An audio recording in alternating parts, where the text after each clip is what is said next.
Credence book of world रेकॉर्डमध्ये नोंद झालेली पहिली digital media press media live. आपण पाहत आहात प्रेस मीडिया लाईव्ह। कोल्हापूरचा कडाडणारा रपाटा चित्रपट आता थेट पुणेकरांच्या काळजात घुसणार। मराठी चित्रपट सृष्टीच्या इतिहासात काही चित्रपट केवळ मनोरंजनासाठी येतात, तर काही चित्रपट समाजाच्या व्यवस्थेवर रपाटा लगवण्यासाठी येतात। कोल्हापूरच्या लाल मातीत तयार झालेला सामाजिक आणि शैक्षणिक विषयावर भाष्य करणारा रपाटा हा असाच एक झंझावात ठरला आहे। 2 जानेवारी रोजी प्रदर्शित झालेल्या या चित्रपटाने कोल्हापूर जिल्ह्यात जे यश मिळवले ते पाहून आता महाराष्ट्रातील वितरकांनी आपली झोप उडवायला हवी। कोल्हापूरच्या जनतेने या चित्रपटाला अक्षरशः डोक्यावर घेतले आहे।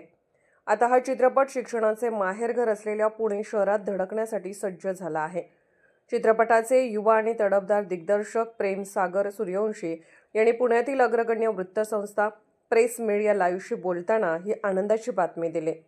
वितरकांना आमचा सवाल, अहो वितरकांनो, परप्रांतीय फालतू सिनेमांना चित्रपटगृहे देताना तुमचे हात आखडत नाहीत, मग आपल्याच मातीतल्या आपल्याच पोरांनी बनवलेल्या आणि शिक्षणासारख्या पवित्र विषयावर बोलणाऱ्या रपाटाला सहकार्य करताना तुमची पाचावर का धरण बसते? मराठी चित्रपट वाचला पाहिजे असे फक्त भाषणात म्हणू नका, तर रपाटासारख्या कलाकृतीला पडदा मिळवून देऊन ते कृतीतून दाखवा। पुणेकरांची उत्सुकता शिगेला।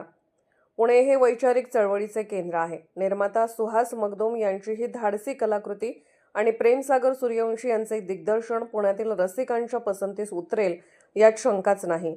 क्रेडन्स बुक ऑफ वर्ल्ड रेकॉर्डमध्ये नोंद झालेल्या प्रेस मीडिया लाईव्हने या चित्रपटाच्या प्रसिद्धीची धुरा सांभाळून एक नवा आदर्श निर्माण केला आहे। आता प्रतीक्षा आहे ती पुण्यातल्या त्या सोनेरी पहाटेची, जेव्हा पुण्यातील थिएटर्सवर रपाटाचे पोस्टर दिसेल। पुणेकरांनो, तयार रहा, शिक्षणाच्या माहेरघरात आता सत्याचा रपाटा घुमणार। आता पुण्याच्या पेठेत रपाटा पडणार की पुण्याचे रसिक याला आपल्या प्रेमाच्या मिठीत घेणार याचं उत्तर लवकरच मिळेल। पण एक मात्र नक्की, हा धडाका साधासुद्धा नसेल, तो पार थेट काळजात घुसेल। काय मग पुणेकर, तयार आहात ना रपाटा अनुभवायला? प्रेस मीडिया लाईव्ह न्यूज चॅनलला लाईक करा, शेअर करा आणि सबस्क्राईब करा।